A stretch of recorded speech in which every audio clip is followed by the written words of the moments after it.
Australian Aviation Podcast, the official podcast of Australian aviation, unpacking the latest insights, developments and issues impacting Australia's aviation sector. Hello everybody, my name is Adam Thorne and welcome to the Australian Aviation Podcast. Regular listeners stroke viewers will remember that we didn't have a regular kind of show like this where we talk about the news last week because my colleague Jake Nelson was away in some faraway country called Perth. I'd never heard of it. Jake is now back. Jake, welcome to the show. Thank you, Adam. It's good to be back in civilization. Yeah. Right, okay, so let's start at the beginning. So first, why? Obviously, we can talk through your aviation journey, etc. Why did you go to Perth? What's the background? People want to know. They like you a lot more than they like me. Go on. My grandmother lives over there, and I hadn't seen her before since before COVID, and she hadn't met my partner yet. So we both we saved up between us like 70,000 and something velocity points, and went over there for a week to visit, and so I could show my partner around Perth because she had never been before, and it is a lovely place. It was hot. Yeah, it was very hot. I believe that the region has roughly the same climate as Southern California. So if you've ever been to Los Angeles and haven't been to Perth, then that's kind of the weather you'd expect. Did grandmother Nelson approve of your partner? She did. She said that she liked my partner. So that's good. That's good. Now, Jake's gone away to Perth for the week. As when he came back this morning, he actually got us gifts, and it was lovely. It was absolutely lovely. He got us gifts for the studio. He got me a gift as well. Talk through what knickknacks you've got for the studio to dress us up. Firstly, so at Perth Airport, they had the WH Smiths, and they have all the shops at the airports that sell like the souvenirs. Curiously enough, I got these in the T1 domestic terminal at Perth, which is the Virgin Australia terminal, but they had two Jetstar planes on sale.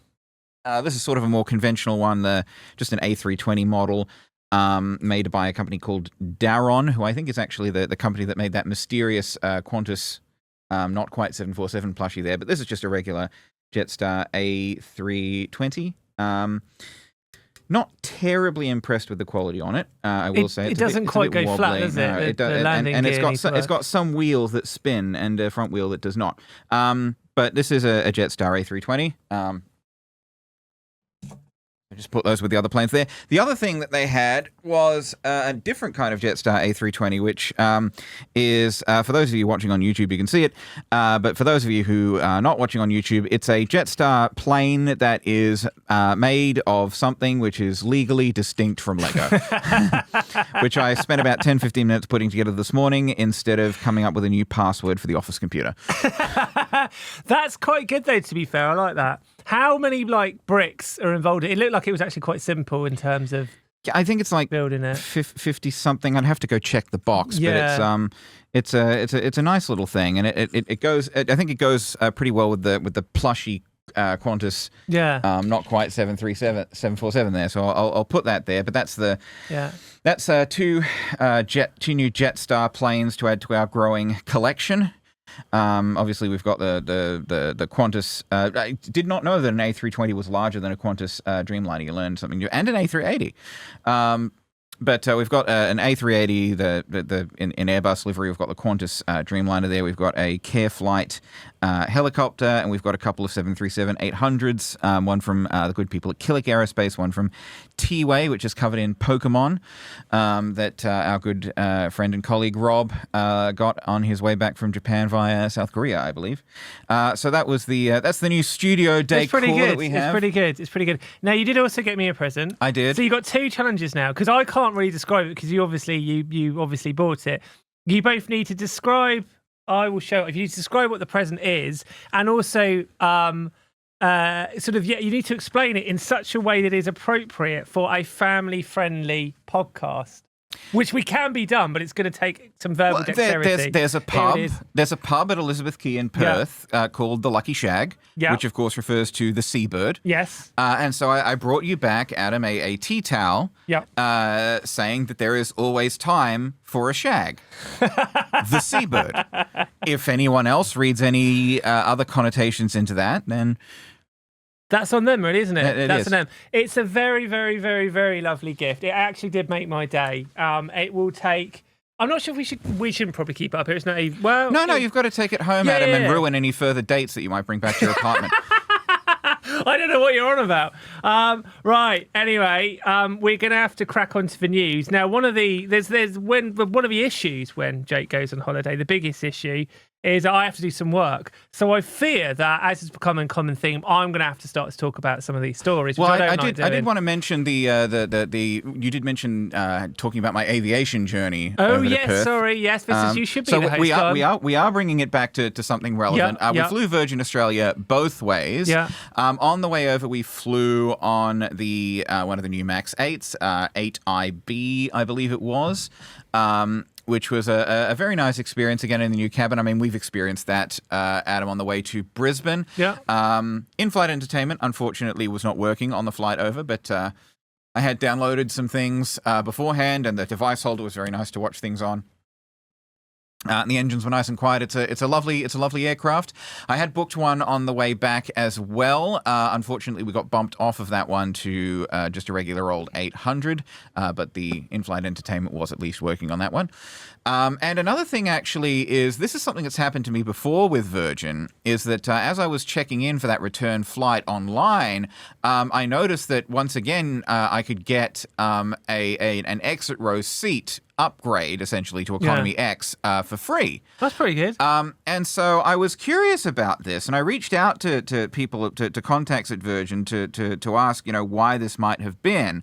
And as it turns out, there are minimum emergency exit row requirements in the regulation. So I think you have to have a certain number of people sitting in those exit rows to be able to assist the crew in the event of an emergency. Interesting. I didn't know that. And so if there aren't enough guests in Economy X already to fill those seats, then the seats may be offered to passengers who are willing and able to assist. That's really good. That's a great little life hack. I didn't realise that they actually had to have people there. But I suppose it does make sense because somebody's got to... It does. So if you're looking for a little extra leg room on a flight with Virgin, possibly they do it with Qantas and Jetstar as well. I didn't check with those guys. But if you want essentially a free Economy X upgrade on Virgin, and you don't mind sitting in the exit row seats and having to help get people out of the plane if it goes down, then if you kind of check as you're checking in, if you check in online beforehand, you might just snag yourself a free seat upgrade. That's very good a piece of advice. And also, I think you'd be an excellent person to have in the exit row, because you'd be the sort of person that would listen to the specialist instructions, and I think you'd be good in an emergency. I think if it was all going crazy, you'd keep your calm and you'd open that door perfectly and everything would work. Are you going to seat me next to Ben on the next flight we have? God, no. No. We just want to open the door and kick him out. It'd be easier, wouldn't it? Right, let's finally talk about the news. We can pick any story you want. Bear in mind, I might have to talk about some of these. But what are we going to start with?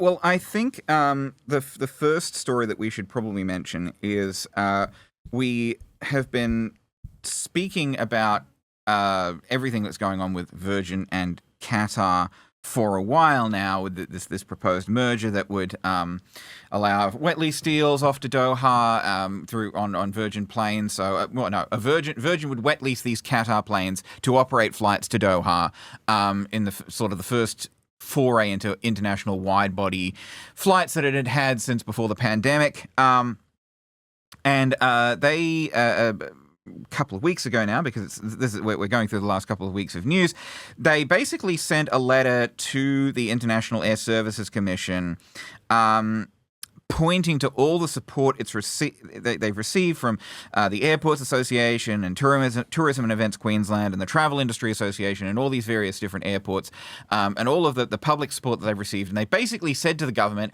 there's no reason for you to not give us this capacity.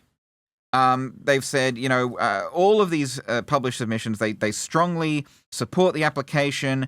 There will be broad benefits from these proposed 28 weekly return services. Nobody's contested this application for capacity. We've got the interim approval from the ACCC to sell the seats.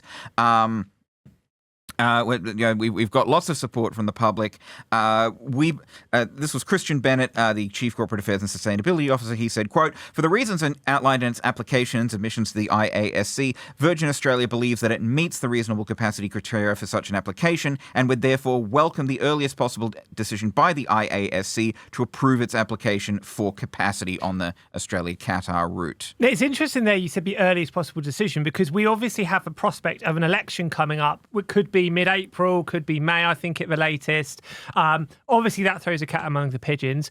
We've also got the fact that these flights are actually on sale because they've got ACCC approval. But obviously, if they don't go ahead, presumably everyone just gets their money back or whatever. Or they get put onto just a Qatar flight, like an actual Qatar flight. But either way, like the longer this goes on, the more and more awkward it gets to Virgin. I think as well, Virgin had a sale.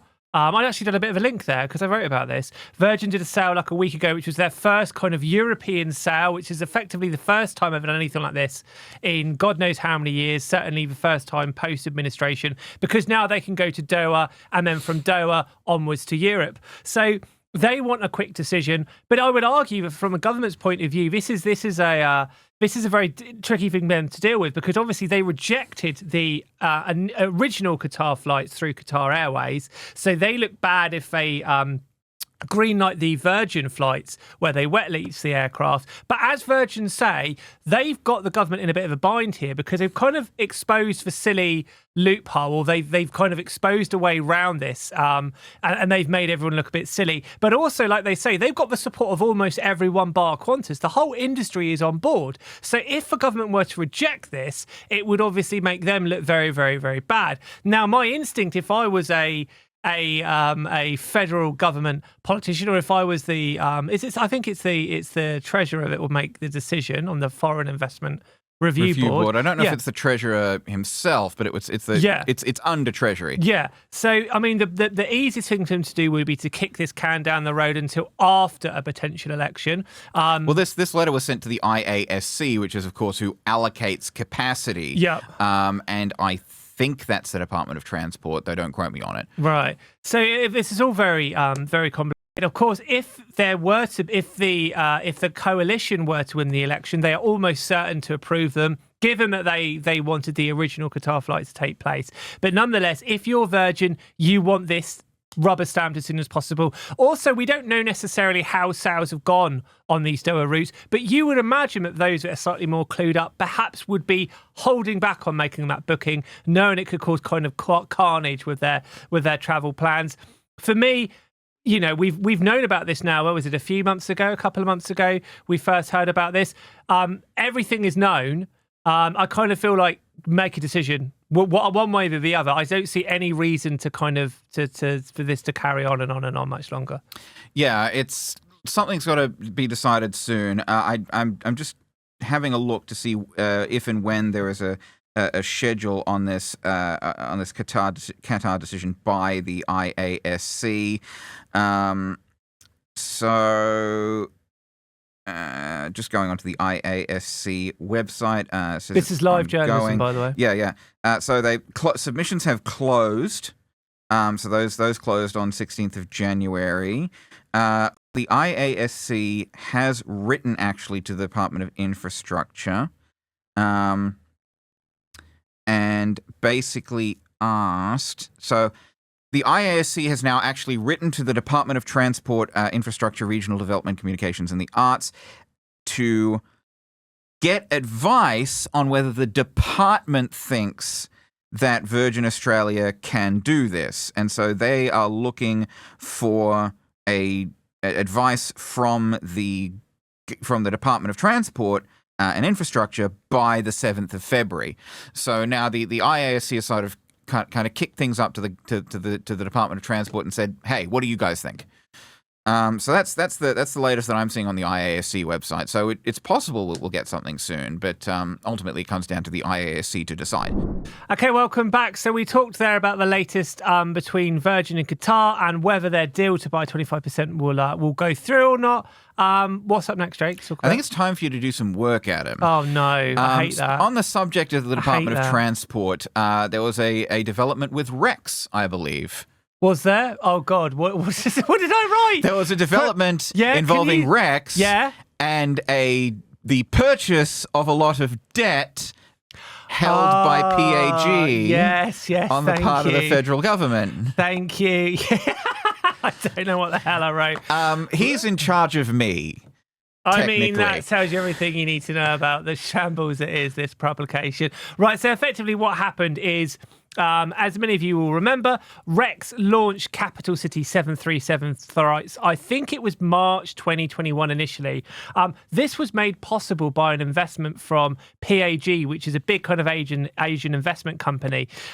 It was the 737 flights, we think, that kind of ultimately led to Rex going into administration. And of course, their problems have subsequently been compounded by the fact that because the fleet is so old, or their fleet of Saabs are so old, they have struggled to find a buyer. Now, the issue is, at the moment, is that PAG is kind of the biggest creditor, and they therefore have a lot of power. And what that meant is effectively is that if they wanted to, they could liquidate. They could liquidate Rex. Rex hasn't been able to find a buyer. They could pull the plug, which would have brought the end to all of Rex's flights, which would, at the very least in the short term, have been an absolute disaster for a lot of those kind of regional towns that rely on those flights. So what the government's done, a little bit controversially, it's gone in and bought out, effectively, I think it's virtually all of PAG's debt.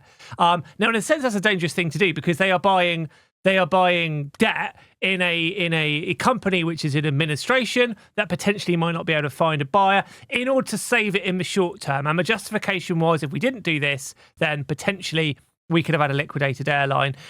Obviously, in an ideal situation, they will get their money back. Whoever comes in to purchase Rex will come in and they will get it back. But at the moment, we don't know whether that's actually going to happen or not. Effectively, they've had, what's it been now, 6 months, over 6 months to try and find a buyer. They had a first round. They haven't found anybody. They're now going to have a kind of a second round to try to find somebody. But this means that they've actually put quite a lot of money into Rex. I think it's in total something like $130 million, I believe it is. It's quite a bit. They did have that $80 million, I think, injection of funding. Yep. They've stepped in to guarantee Rex flights so that if your Rex flight gets cancelled, you can be assured that you will not be left out of pocket. They've guaranteed Rex's regional slots at Sydney Airport.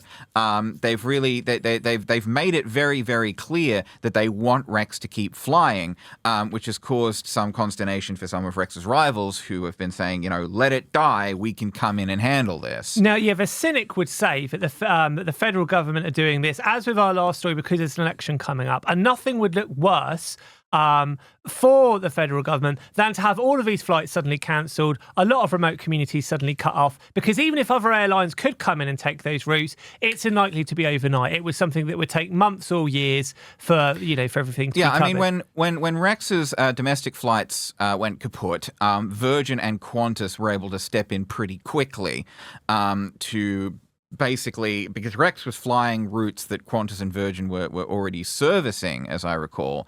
And so with their, huge fleet capacities, they were able to come in and say, we will rebook you on our flights, which are going to the same places anyway at no charge, which I took advantage of to get down to Melbourne last year, and then got stranded there for a few days. But leaving that aside, and they also did this with Bonza, though they weren't flying all of Bonza's routes, Virgin and Qantas. So they instead basically said, we will fly you to the closest available airport that we serve. We're not going to be flying our Jetstar A320s out to Mildura or whatever. We will get you to as close as we can if you want. So that's something that they did for Rex's and Bonza's capital city flights and the jet flights, but with these other little routes, the regional routes, a lot of these are only served by Rex, and it's not exactly a like for like thing, because the Saab 340Bs, not a lot of airlines will be flying those. I mean, Link Airways got some. I know that there's a few that have got the Saab 340Bs, but they're pretty old. And not a lot of airlines are going to be using those. Qantas Link is going to all Q400s for its turboprop fleet, for example. And Virgin Australia doesn't have turboprops anymore, and you've got all these other little airlines, and it would be a bit of a disaster. So, well, not a disaster, but it'd be difficult to coordinate. Yeah, we would need some kind of Dunkirk-style evacuation. If you have a small aircraft in your hangar at home, and you can help, come and get the lads. But yeah, so it would be difficult for these small airlines to step in overnight, though they have said that they would be able to fill Rex's routes, eventually or fairly quickly. So that's not really an option from the government's perspective, and I think politically and logistically, keeping Rex afloat has kind of been those two goals have been aligned. The politics and the logistics of it. Keeping these services flying so that people can continue to get where they need to go, and saving the government from having to explain why it let 2 airlines collapse on its watch. So those two have kind of meshed. What's going to happen after the election, we're not sure. But the issue is, what's the plan? What's the long-term plan? Because we've had a hint previously from the administrator, is it EY Australia? We've had a hint that they could look at potentially buying aircraft or trying to buy aircraft in order to bring that average age of a fleet down, in order to make it a more attractive purchase. But just getting hold of aircraft full stop now is very, very, very difficult. So it seems to me, what's going to be any different about a second round of trying to find a purchaser than you had in the first round, when actually nothing about the airline has changed? I don't see this being an attractive proposition at all. So they need to come up. We need to have some element of how are you going to make this attractive for someone to buy it. Somebody's going to have to come in, want to buy the airline and want to buy out that debt, but also have a little bit of cash in order to start a fleet renewal program of their own.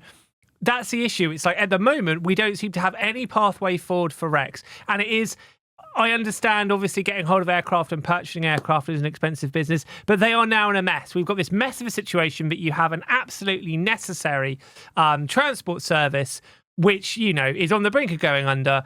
Or not brink of going under. It's a brink of total collapse. We can't just. No one can come in and save these people. But it doesn't feel like there's any actual plan as to what they're going to do. It just feels like a holding pattern at the moment.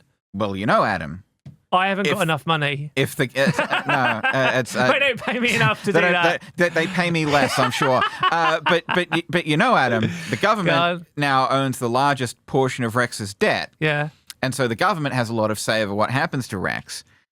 If the government decided that it was in its interest, pretty easy route to. I see this, yeah. Pretty easy route to nationalisation if it came to that. How popular that would be, I don't know. You'd love it, to be fair. I have argued in favour of it. Yeah. A TAA 2.0, as I put it. But if the government is now in the pilot's seat, so to speak, as to what happens with Rex, because now the government can say, when the administration period ends, or when the administrators are saying we can't find a buyer, the government can say, no, we're not going to liquidate it. We own the debt. Well, okay, that does seem like there is some potential pathway there. That's a very good point. Yeah, and so the government can say, we're not going to liquidate this. We want this to keep flying. We will buy in Rex and run it ourselves if we have to. What that would look like, I don't know, but it's a possible path to the government once again running an airline. And you could have called it first. You could have called it first. You could have heard it here first. I think there's various corners. The TWU, the Greens, they've sort of been agitating. Don't worry about it. You, as far as we're concerned, that's exclusive by Jake Nelson. Don't worry about the technical details. Let's see what happens. What are we talking about next? Well, this has been sitting very conspicuously. Oh wow, yes, on the shelf. We got the data. We got the Bitra data for December 2024. Well, just for those that are listening and not viewing it on YouTube or whatever, what were you pointing to? I am pointing at the very prestigious Australian Aviation Huey Award for Most Reliable Airline, which we award monthly to the best airline as determined by me from the available data from the Department of Transport, the Bitra data, as we call it. As you can see, it is a very luxe and high-class award that is not a reused award from an old event that we have taped a picture of Huey Lewis to. It's very nice.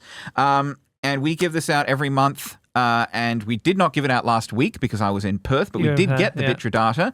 As you recall, last month's award, which was for the month of November. It was a pretty controversial choice. We awarded it to Qantas, despite the fact that that Skytrans had beaten the pants off of basically everyone. Yeah. But we awarded it to Qantas because Qantas had come in essentially first in the nation for the year, and so I felt that I couldn't overlook that. But this year there is a far clearer and, dare I say, less controversial winner, Adam. So this is for the month of December 2024. I can imagine right now in the corridors of power at Qantas and Virgin, I can imagine the CEOs, everything is stopped and everybody is like, there's probably a sense not of panic. right now because they don't know that we're actually recording at the moment. No, I mean, this isn't live streamed. But I'm the second our podcast alert goes out and they will be listening, I can imagine the sense of anticipation as some of the most powerful figures in the industry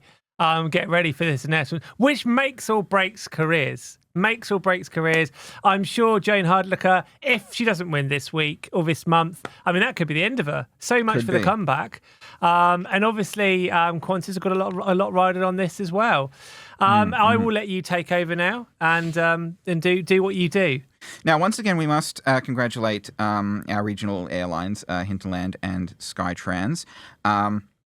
Skytrans fell off a little bit from the previous month. Hinterland really jumped up there. We love the regional carriers here. We think that they do a great job, and we love to see them succeed.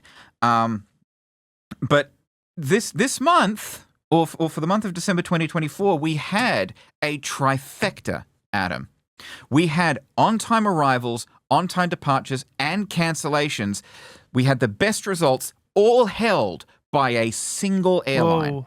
This doesn't happen often. This does not happen often.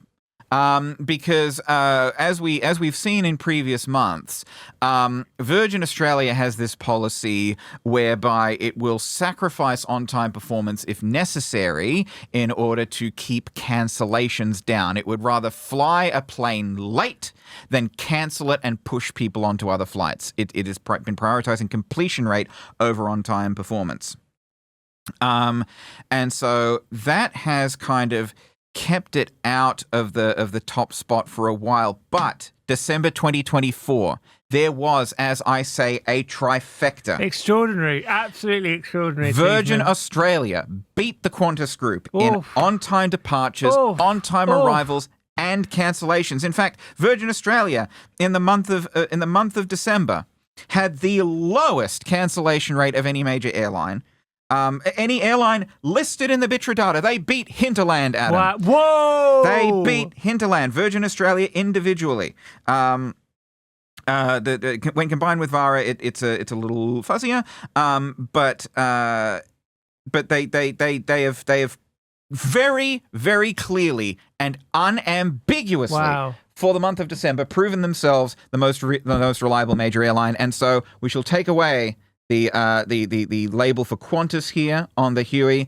Virgin Australia wins the Huey for most reliable airline, December 2024, a trifecta. Only the second time in the year of 2024. Very well deserved, Virgin. I am sure they will be popping champagne corks up in Brisbane. What nonsense. Okay, welcome back. So we just had the highlight of the show, the big reveal of this month's Huey Awards. Like you say, champagne popping in the halls of power in Brisbane. We probably still got some more news stories to talk about. Jake, what are we up to next? Well, speaking of getting places on planes fast, go on. Obviously you haven't been able to do that supersonically fast. No, I see what you're doing since here. Concorde. It's true. So effectively, we actually had a kind of a landmark moment about, I think it was a week or so ago. Obviously, Concorde now has been formally retired. Just over 20 years, I think it is now. Concorde was operated by British Airways and Air France. Sir Richard Branson made a play to buy some of the old Concordes for Virgin Atlantic. He wasn't allowed to do so. So for 20 years, we have had no supersonic commercial airliner. There's been a lot of talk of companies trying to recreate Concorde, the kind of son of Concorde, as people have called them. None of them have so far come into fruition. There were 3 companies that about 5 or 6 years ago, when I started writing about this, were kind of developing plans and were in the running. One of those fell away, and we've left with 2 more, both of which have been talked about doing actual flight tests this year. The company that is in the lead is Boom Supersonic, I think they're called. And they've been testing a demonstrator version of what will be their kind of full-size aircraft. So the full-size aircraft is called the Boom Overture, I believe. And the demonstrator one, I think it was called the XB1. The Baby Boom? The Baby Boom. Of course, only open to people who were born between the late 1940s and the late 1960s. Which are probably the only ones that could afford it anyway. But so the Baby Boom has been flying, I think, for a number of months. But what happened last week was the first time it had done a supersonic flight. Now, in terms of a kind of technology, it won't necessarily be that different to Concorde in that they haven't found a way, or so we know, they haven't found a way to nullify the sound of a sonic boom, which is one of the things that kind of stopped stopped Concorde a little bit, because it meant that it could only fly supersonically when it was over the sea. And also, time-wise, it's going to be very similar to Concorde. So if you're going from London to New York, which would be kind of the initial route, you're looking at about 3.5 hours, which is pretty much on a par with Concorde.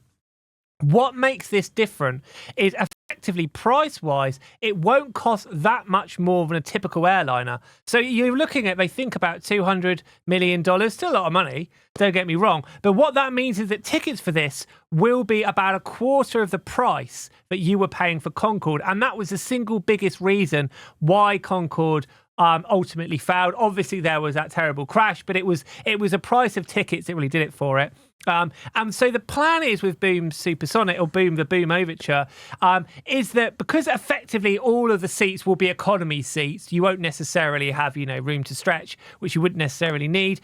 The price would be roughly similar for what you're paying for business or first class to do that trip. So it actually makes it financially viable. What also makes this particularly notable is that they've got lots of orders. I think off the top of my head, they've got something like 130 orders locked in from major airlines. So this is like United, American, JAL. Yeah. So actually, airlines are, I'm sure money may not have changed hand exactly, but there's been promises and, they've kind of put their money where their mouth is. So this was a demonstrator version, not the full-size version, but it's effectively the same thing on a smaller scale. So now they've proved they can do this. The next step will be building the larger version and testing that out. But this is the first time, and according to Boom, and obviously how you define it is quite subjective, this is the first time that someone's made a commercial airliner or a commercial jet and flown it at a supersonic speed. So this is actually a landmark moment. Does pave the way for these things to happen in future. I think the Boom Overture, I think it will hold about 66 people off the top of my head. Its rival, I can't remember what it's called off the top of my head. That is the X-59 Quest with 2 S's no, from NASA. That's the NASA one. That's NASA? That's separate. I don't think I put it in that one, but it's rival from. You did mention the NASA one in that story. Yeah. So its other business rival will be about 20 or so. So that'd be more of a kind of a biz jet. But separately to that, NASA are working on their own kind of technology, which is essentially purely a demonstrator. NASA's technology basically would see a way of kind of totally not silencing, but massively quieting the sonic boom. And they have been testing that out over the last 12 months or so. If they are able to make that work, then that would be the sort of technology you would see roll out more widely. If you're able to do that, then you would significantly speed up those supersonic journeys, because you wouldn't have to effectively slow down over cities. But yeah, anyway, that's where we are with that. Boom Overture coming soon, and we'll be on the first flight, I'd like to think, as well for that. If you're listening, a plane maker that's meanwhile had a not so good of a time, Adam. Boeing. Yeah. So it kind of has been. He gets it this time. Yeah. Right away. It's obviously Boeing have had the year from how last year, which started off with the door plug coming off a 737 MAX mid-air. That caused, I think, an immediate suspension for a couple of weeks of all of that variant of 737 MAX. Off the top of my head, it was a 737 MAX 10. No, not 10, that's not built yet. 9. Yeah, the MAX 10 has not been approved yet. Yes. The variants always get me. But then what happened is the FAA slapped a kind of restriction on them that meant that they could only make 38 aircrafts a month, or they could only deliver 38 aircrafts a month, which has very much slowed down the amount of aircraft Boeing can make. That has had a huge knock-on effect on their profits. Obviously, they then also had problems with the astronauts that were stranded on the International Space Station. They had their head of defence and space, who was effectively fired at the end of last year. What they have done is release their kind of full year financial results for 2024, and they effectively are the second worst in Boeing's history, but the worst outside of COVID. So Boeing are kind of stuck in this rut where they're not making anywhere near enough money. They're having to cut, I think, 10% of their workforce, which was announced a month or two ago. Obviously, they need to make more money in order to be able to hire people to improve that kind of safety culture. But they've had this kind of worst year ever. At the moment, the Trump administration hasn't made a kind of a final decision, but they've hinted very heavily that they would support the FAA keeping this cap on Boeing. So at the moment, it feels like there's no end in sight until they can make more aircraft. It's kind of like this kind of doom loop that they're in. This has huge knock-on effects in Australia because Qantas has 12 Dreamliners they're waiting for, which they need to replace their A330s. While Virgin Australia obviously has some 737 Maxes on order.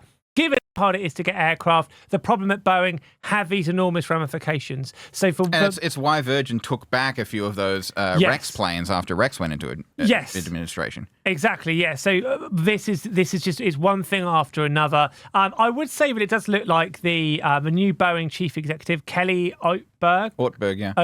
He does seem like he knows what he's doing. Very no nonsense, and he does feel like he's trying to get the house in order. But at the moment, it's certainly they've got another tough year, at least financially, coming up before they're able to turn things around. I passed. See, I did actually read the stuff. All right, I was on it. Well done. Yeah. God. What's new from Qantas lately, Adam? What have we done about Qantas? Oh, yeah, they've got new uniforms. They do have new uniforms. They do have new uniforms. I'm keeping you on your toes, Adam. It's terrifying, this is. That's why you're here. So basically, Qantas are on the lookout for an Australian designer to design their next set of staff uniforms. Now, interestingly, actually, in Qantas's history, they've only had like 10 or 11 different styles of uniform in total. The last one was launched, I think, just over 10 years ago. 2013. It was famously launched by Miranda Kerr, the supermodel, who Qantas got to model and kind of launch their new uniform, and also to do I think she did a number of adverts, and she was like an ambassador at silly marketing word. So they're now on the lookout for somebody else to design their uniform. This obviously coincides with this kind of fleet renewal program that they're doing, which is basically going to see them overhaul pretty much all of their aircraft. Yeah, I would say if you are an Australian designer and you fancy having a crack at the Qantas uniform, get in touch with them. They're on the lookout. They're also going to be surveying their staff to get their opinions on what they want from a new uniform. Yeah, you said in the article that a complaint at the time was that they were the new uniform, the counterfeit uniform's too sexy. Yeah, and there was an element of like the newspapers playing on the Miranda Kerr thing and being like, it's all right for her being a supermodel. How are we going to fit into these outfits? There was a degree of truth in it. I believe the Flight Attendants Association of Australia, they made it a complaint or something. Qantas played it down. There would have been a little bit of skullduggery going on there, making a story of it. But yeah, I don't actually, looking at that Qantas uniform, I've always thought it was pretty ugly. For me, it can't make its mind up whether it wants to be something completely straight or whether it wants to be a bit out there, because it's got this weird sash, like red and pink sash thing going down. Well, I mean, you have to admit that new Jetstar uniform, very nice. It does look all right. Maybe they can get the person who did that. There you go. Heads up to that. Or actually, this is one. If you fancy having a go at designing a new Qantas uniform, you want to send us your designs, maybe like made on crayon. We're like hold them up on the show. We'll put them right on the fridge. Yeah, we will give them a big show there. It can't be that hard. I think maybe relatively plain, but then just have some aircraft, like, just loads of them, like hundreds of them flying in the sky, or just something a bit different, really. I say at the moment, I just think that the current uniform it's a bit naff, to be honest. So yeah, I'm not a fan of it. But yeah, but anyway, they're replacing it. New uniform's coming. You got anything else you can trip me up with? See, I know what I'm talking about. No, just a quick update on Koala Airlines. Yes. Because last week, that was the week before last, that was sort of a major thing. A winding up application had been filed against them. That was dismissed the Wednesday after our episode aired with the consent of both parties, no orders made as to costs. So keeping an eye on the Koala Airlines situation. One thing we forgot to do at the start of the episode, Anna, was shout-outs. We didn't have any shout-outs. Yeah, do we have any shout-outs, though? Oh, we've had some lovely comments on our YouTube video from the other week. At Daz Godbold says... Sorry, Jake, what? Can you say that again? At Daz Godbold. Godbold? Godbold. All right. Says, Jake's Generation 5 Pokemon knowledge is wild. Yes, it is.